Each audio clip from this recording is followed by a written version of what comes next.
Dear students, welcome to BNIS Home School. My name is Mohammad Hanif, Assistant English Teacher, Boys National Ideal School.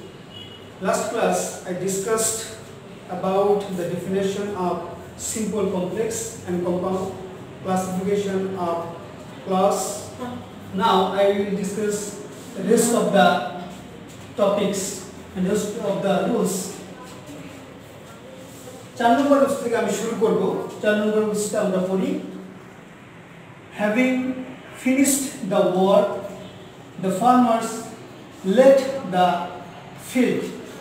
যদি have to have যুক্ত to have plus ভার্বের সাথে ING যুক্ত সেন্টেন্সকে complex করতে হয়, তাহলে স্ট্রাকচারটি হলো প্রথমে আমাকে একটা সাবঅর্ডিনেটিং কনজাংশন যুক্ত করতে হবে। সাবঅর্ডিনেটিং কনজাংশন হিসেবে আমি এখানে ওয়ান ব্যবহার করব প্লাস সাবজেক্ট প্লাস ভার্ব, এবং এখানে যে ফাইনাইট ভার্বটি আছে সেই ফাইনাইট ভার্বটির কোনো পরিবর্তন হবে না, ঠিক যেরকম আছে আমার সেরকমই রাখতে হবে। শুধুমাত্র আমার নন ফাইনাইট ভার্বটিকে পরিবর্তন করতে হবে। তাহলে আমরা কমপ্লেক্স সেন্টেন্সটি করে ফেলি। ওয়ান দ্য ফার্মার্স, আমরা এখানে ফার্মার্সটি পেলাম হলো ফাইনাইট ভার্বের সাবজেক্ট থেকে নিলাম। এখানে ফাইনাইট ভার্বটি হলো লেফট, এখানের সাবজেক্টটি আবার এখানে ব্যবহার করতে হবে নন ফাইনাইট ভার্বে। The farmers had finished the work, they left the field. এখানে যেহেতু হ্যাভিং ভার্বটিকে আমার B2 করতে হয়েছে এই কারণে, কারণ এখানে ফাইনাইট ভার্বটি পাস্ট ফর্মে আছে, সেই জন্য আমার কমপ্লেক্স করার ক্ষেত্রে হ্যাভিংটাকে আমার হ্যাড করতে হয়েছে। তাহলে আমার কমপ্লেক্স সেন্টেন্সটি হয়ে গেল when the farmers had finished the work, they left the field. তাহলে কমপ্লেক্স করার ক্ষেত্রে আমার যে বিষয়টা মনে রাখতে হবে, আমরা একটা সাবঅর্ডিনেট ক্লজ এবং একটা মেইন ক্লজের প্রয়োজন। এখানে আমি সাবঅর্ডিনেট ক্লজ হিসেবে পেলাম when the farmers had finished the work, এবং মেইন ক্লজ হিসেবে আমি এখানে পেলাম they left the field. যদি আমি কমপ্লেক্স সেন্টেন্স থেকে আবার কম্পাউন্ড সেন্টেন্সে পরিণত করতে চাই, তাহলে এই বিষয়টা খুবই ইজি। শুধুমাত্র আমার একটি কোঅর্ডিনেটিং কনজাংশন ব্যবহার করে আমি এখানে কম্পাউন্ড সেন্টেন্স করতে পারি। ঠিক কমপ্লেক্স সেন্টেন্সের সাবঅর্ডিনেটিং কনজাংশনটি বাদ দিয়ে এখানে কমার পরিবর্তে আমি শুধুমাত্র একটি কোঅর্ডিনেটিং কনজাংশন ব্যবহার করলেই এটা কম্পাউন্ড সেন্টেন্স হয়ে যাবে। তাহলে দেখি সেন্টেন্সটি কি। The farmers had finished the work, the farmer had finished the work, কমার পরিবর্তে এখানে আমরা and ব্যবহার করব কোঅর্ডিনেটিং কনজাংশন, এবং left the field। আমরা এখানে খেয়াল করছি কম্পাউন্ড সেন্টেন্সের ক্ষেত্রে এখানে সাবজেক্টই নেই, কারণ যদি প্রথম সাবজেক্টটি এবং পরের সাবজেক্টটি একই থাকে তাহলে প্রথম সাবজেক্টটি ব্যবহার করলেই হয়, পরবর্তীতে সাবজেক্টটি ব্যবহার না করলেও হবে। আমি চলে যাব 5 নম্বর রুলসে। in spite of his dishonesty he was rewarded. যদি simple sentence in spite of or despite দিয়ে শুরু হয়, তাহলে আমাকে অবশ্যই কমপ্লেক্স করার ক্ষেত্রে সাবঅর্ডিনেটিং কনজাংশন হিসেবে দো ব্যবহার করতে হবে। তাহলে আমার স্ট্রাকচার হলো though plus subject plus to be verb plus noun, এবং বাকি অংশ ঠিক ফাইনাইট ভার্বটি যেভাবে আছে সেভাবে আমি ব্যবহার করব। তো ইন স্পাইট অফ এর পরিবর্তে আমি এখানে দো ব্যবহার করলাম।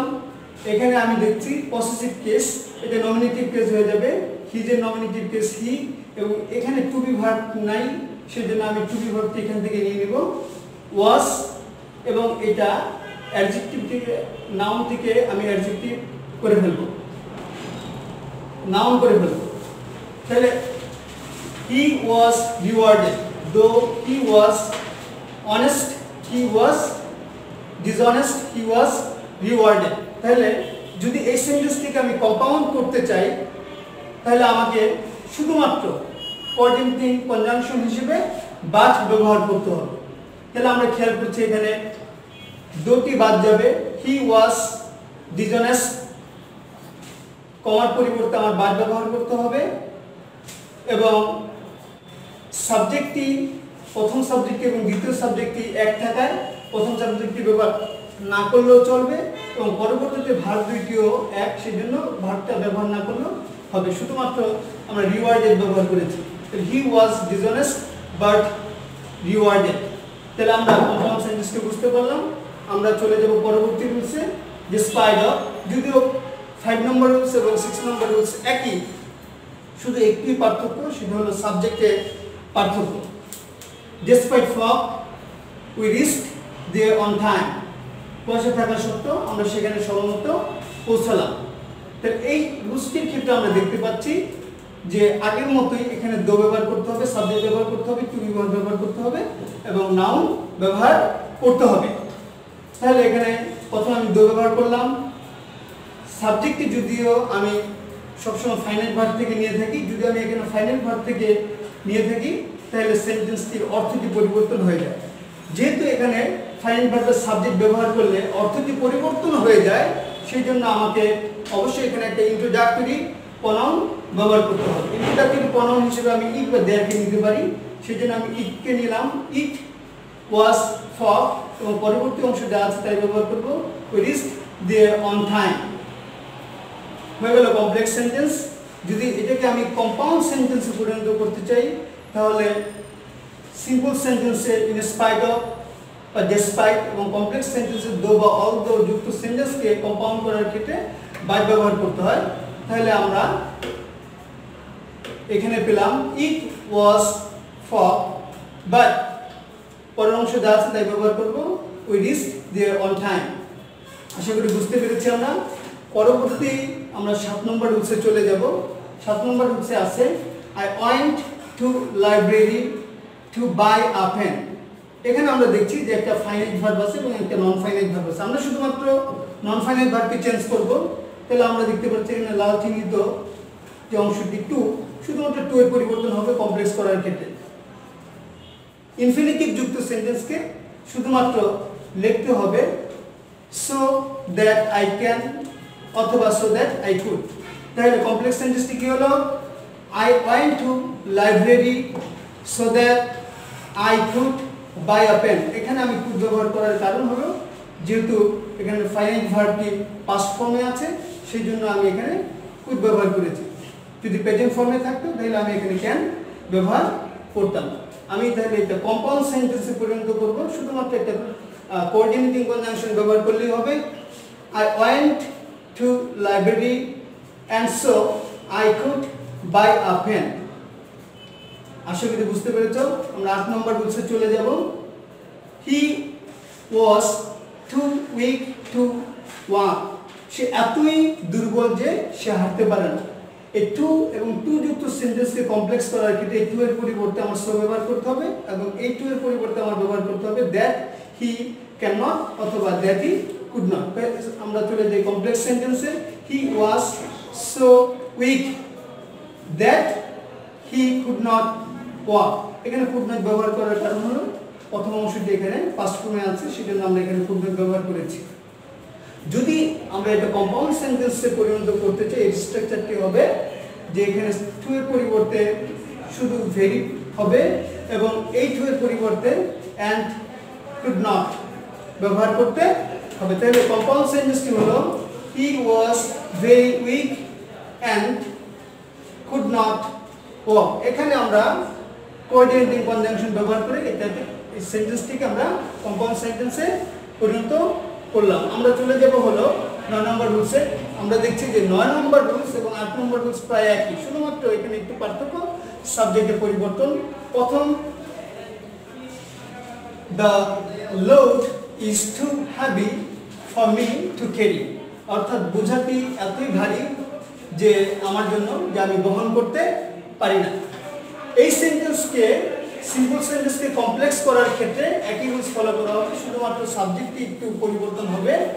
লোড ইজ সো হেভি, এই টু এর পরিবর্তে সো হবে, এবং এখানে আমরা খেয়াল করছি এই টু এর পরিবর্তে that I can not carry ইট। এই আইটা আমি কোথা থেকে পেলাম? এখানে ফর মি, এই মিতে এখানে অবজেক্টিভ কেসে এখানে সাবজেক্টিভ কেসে পরিণত হবে। যদি আমি এটাকে কম্পাউন্ড করতে চাই তাহলে সো এর পরিবর্তে আমার ভেরি অথবা টু এর পরিবর্তে ভেরি করতে হবে, এবং এই টু এর পরিবর্তে অ্যান্ড আই ক্যান নট বা অ্যান্ড আই কুড নট ব্যবহার করতে হবে। তাহলে the load is very heavy and I can not carry ইট।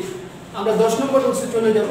যদি সেন্টেন্সটি বাই প্লাস জিরেন দিয়ে শুরু হয়, যেমন by reading books you can acquire knowledge, এই ক্ষেত্রে আমাকে অবশ্যই ইফ ব্যবহার করতে হবে কমপ্লেক্স করার ক্ষেত্রে। ইফ প্লাস সাবজেক্ট প্লাস এখানে একটা অ্যাফার্মেটিভ ফর্ম ব্যবহার করতে হবে, ভার্ব প্লাস অবজেক্ট, এবং এখানে বাকি অংশ দেওয়া আছে তাই ব্যবহার করতে হবে। আমার খেয়াল রাখতে হবে শুধুমাত্র আমি নন ফাইনাইট ভার্বকে পরিবর্তন করব, মেইন ভার্ব এখানে ফাইনাইট ভার্বের কোনো পরিবর্তন করা যাবে না, কারণ অবশ্যই ফাইনাইট ভার্বটা অপরিবর্তিত অবস্থায় থাকতে হবে। তাই না? বাই যুক্ত সেন্টেন্সকে প্রথমে আমার ই ব্যবহার করতে হবে, যেহেতু এখানে সাবজেক্ট নেই সেজন্য আমার এখান থেকে সাবজেক্ট আনতে হবে ইউ, এবং এটা প্রেজেন্ট ফর্মে আসবে কারণ এখানে ক্যান অ্যাকোয়ার আছে প্রেজেন্ট ফর্ম, সেজন্য এখানে আমার রিড দিতে হবে। তাহলে আমি এখানে পেলাম if you read books you can acquire knowledge. তাহলে আমরা কমপ্লেক্স সেন্টেন্স করে ফেললাম। যদি কম্পাউন্ড সেন্টেন্স করি তাহলে আমাকে অবশ্যই একটা কোঅর্ডিনেটিং কনজাংশন যোগ করে এটাকে কম্পাউন্ড করতে হবে। আমরা জানি যে কম্পাউন্ড সেন্টেন্সে অবশ্যই অ্যান্ড, বাট এবং নট অর নট ব্যবহার করতে হয়। তাহলে আমরা চলে যাই কম্পাউন্ড সেন্টেন্সে। Read books and you can acquire knowledge. আমরা খেয়াল করছি প্রথমে এখানে ইউজ যেই পার্সনটি সেটা ব্যবহার করা হয়নি, কারণ হলো আমরা যদি প্রথমেই সাবজেক্টটি ইউ থাকে সেক্ষেত্রে সাবজেক্টটিকে আমরা রিডিউস করি, যেমন you come here, you go there, আমরা এইভাবে না বলে আমরা বলি হলো কাম হিয়ার গো দেয়ার। সেক্ষেত্রে আমরা এখানে ইউটাকে রিডিউস করেছি, সেই জন্য আমরা লিখেছি read books and you can acquire knowledge. 11 নম্বর রুলসে আমরা দেখতে পাচ্ছি উইদাউট প্লাস জিরান যুক্ত সেন্টেন্সকে কিভাবে কমপ্লেক্স করতে হবে। Without working hard you will not shine in life. Without যুক্ত সেন্টেন্সকে কমপ্লেক্স করার ক্ষেত্রে প্রথমে আমার ব্যবহার করতে হবে if plus subject plus negative, তারপরে আমার ব্যবহার করতে হবে ভার্ব এবং পরবর্তী অংশ যা আছে তাই আমার ব্যবহার করতে হবে। তাহলে আমরা খেয়াল করছি প্রথমে আমরা ইফ ব্যবহার করব, যেহেতু এখানে সাবজেক্ট নেই সাবজেক্টটি আমরা এখান থেকে নিব ইউ, এবং ডু নট, ইউ এর সাথে অবশ্যই আমরা ডু নট ব্যবহার করব, জাস্ট ডট নয়। ডু নট ওয়ার্ক হার্ড, পরবর্তী অংশ যা আছে তাই ব্যবহার করব you will not shine in life. তাহলে আমরা কমপ্লেক্স সেন্টেন্সটি পেয়ে গেলাম, if you do not work hard you will not shine in life. যদি আমরা এই সেন্টেন্সটিকেই কম্পাউন্ড সেন্টেন্সে পরিণত করতে চাই আমি শুধুমাত্র অর ব্যবহার করব, যেমন এখানে আমি ব্যবহার করলাম work hard or you will not shine in life. তাহলে আমরা বাই যুক্ত সেন্টেন্স এবং উইদাউট যুক্ত সেন্টেন্সের মধ্যে পার্থক্য হলো বাই যুক্ত সেন্টেন্সে আমরা অ্যান্ড ব্যবহার করব এবং উইদাউট যুক্ত সেন্টেন্সে আমরা শুধুমাত্র অর ব্যবহার করব। এবং আমরা দেখতে পাচ্ছি যদি কমপ্লেক্স সেন্টেন্সটিকে আমি ইফ সাবজেক্ট প্লাস নেগেটিভ দিয়ে না করতে চাই, অন্যভাবে এটা করা যায় আনলেস দিয়ে। আনলেস ব্যবহার করলে আমার সাবজেক্ট প্লাস নেগেটিভ ফর্মের কোনো প্রয়োজন নেই, শুধুমাত্র আনলেস দিয়ে করতে পারবো। Unless you work hard you will not shine in life. আমরা চলে যাব 12 নম্বর রুলসে। 12 নম্বর রুলসটি অবশ্যই খুব গুরুত্বপূর্ণ। The car imported from Japan was expensive. যদি আমরা খেয়াল করি এখানে সাবজেক্ট হলো দ্য কার এবং মেইন ভার্ব হিসেবে আমার আছে হলো ওয়াজ এক্সপেন্সিভ, তার মানে এখানে ওয়াজটি হলো মেইন ভার্ব। তাহলে ইম্পোর্টেড ফ্রম জাপান এটা নন ফাইনাইট ভার্ব, কারণ হলো গাড়িটি ছিল দামি। এখানে যদি আমি ইম্পোর্টেডকে ভার্ব হিসেবে গ্রহণ করি তাহলে অর্থটি ঠিকমতো অর্থ প্রদান করে না, সেই জন্য আমরা এটা ভার্ব ধরব হলো ওয়াজকে।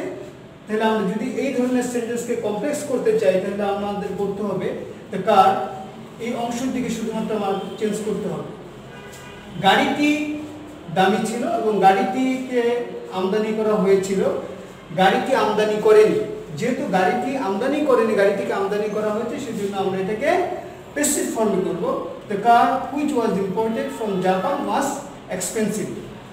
আর যদি এটাকে আমরা কম্পাউন্ড সেন্টেন্স করতে চাই তাহলে আমাদের শুধুমাত্র অ্যান্ড ব্যবহার করলে হবে। The car was imported from Japan and it was expensive.